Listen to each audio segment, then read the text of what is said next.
Okay, what's the overall plan and goal with the turbo diesel Cub Cadet? At the moment, the plan is to put the Johnny bucket on the front of it, do some minor repairs to the actual machine itself, clean up a few things, fix a few things, and then sell the machine. I've had the Johnny bucket now for over 3 years. I haven't touched it. I've only used it once to pull a tractor. That was it. I've never dug with it. I've never scraped with it. I've never done anything with the actual Johnny bucket. My original goal with this machine being diesel, I could have the Johnny bucket, and basically I could put this machine at the super secret storage location and leave it. That was kind of my idea with this machine being diesel. As long as it has a charged battery, it will start up and be ready to go. But since I haven't even used the Johnny bucket in over 3 years, I don't think it's worthwhile to keep this machine around. I got it for a good price. There's definitely room to make money on this particular machine, so I think that's what I'm going to end up doing. There's some wiring I want to clean up. First off, the grid heater wiring and the headlight and tail light wiring, I want to get some of that stuff cleaned up and made a little bit nicer. Like under the hood, I want all the wires to run together. I don't want random wires running everywhere. Out back, the taillight wiring is a bit messy. This machine was built by a 14-year-old kid, so I don't really, I'm not blaming him for any of the wiring choices that he did.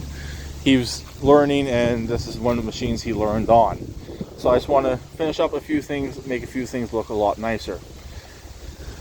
Oil pressure gauge, this definitely belongs in the dashboard. It does not belong under the hood, so I want to try and find a spot to put it in dash where you can see it on a regular basis when you're running the machine. It shouldn't be too difficult. Basically just unscrew this here, run a line up to the dash, and Bob's your uncle. Air filter for the turbo, that's definitely a must. That's why I don't want to run this machine currently. I don't really want to do much of anything with this machine until I get that air filter and until I get the actual oil changed in the engine. The grid heater and headlights are ran off of just constant power. I think the grid heater should almost have a relay on it or a fuse. I don't even know if it is fused or not. So that's definitely something I want to look into as well, just to make sure everything is wired to my standards instead of to the standards the kid had it wired to. He did originally have an automatic fuel cutoff on this. He said it worked, but it didn't work properly. So I don't think I'm going to go into doing anything like that.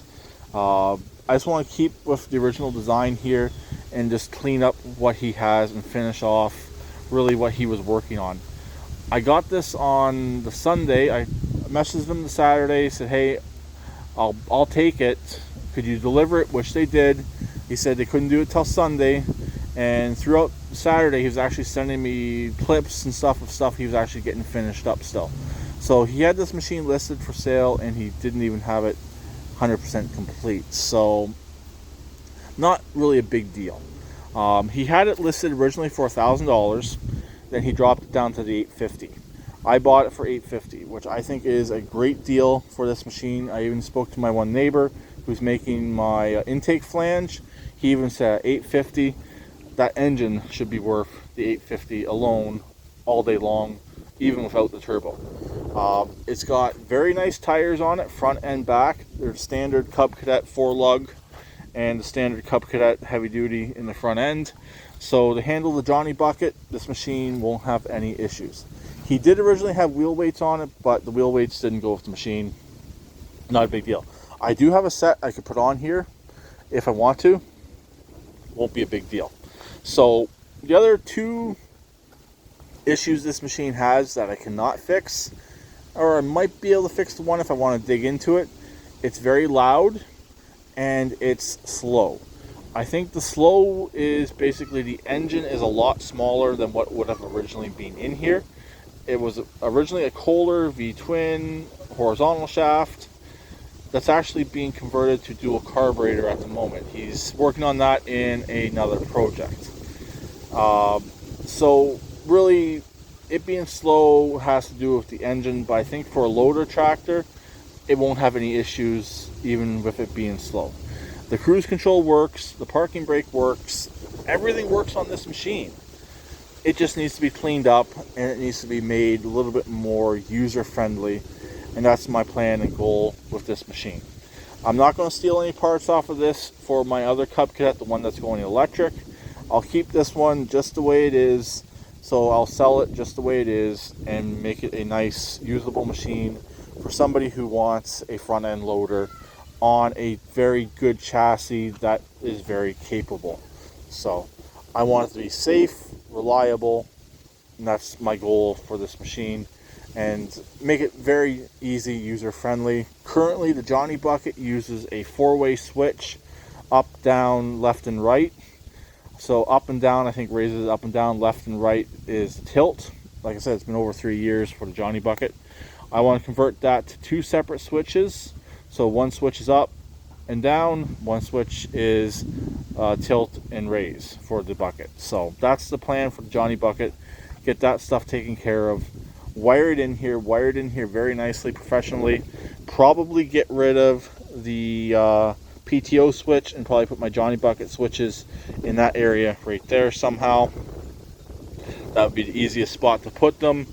As for the oil pressure gauge, really right here would be the best spot for it, or right here dead center. If it'll fit right here dead center, right underneath the hour meter, that's where it's going to go. The hour meter, I would like to hook it back up and make it work. This machine has a bit over 300 hours on it, and I would like that hour meter to actually still be functional, so you know how many hours the machine has. Even the one I'm converting to electric, I still plan on keeping the hour meter working, even though it is probably only 12 volts. The electric one's getting a 24 to 12 volt inverter put in it as well. So there's a lot that's actually going into that particular machine that will be all done later on down the road. So that's pretty well it for the turbo diesel Cub Cadet. That is the overall plan and goal for this machine, and that's pretty much it. I do keep some stuff. It's just if this machine was a bit faster and not really necessarily quieter, I don't really mind how loud it is. If it was a bit faster, I'd probably keep it, but like I said, I don't really need the Johnny Bucket since I haven't used it in quite some time, so I might as well put it on the machine and sell it. There's no need to keep that around anymore.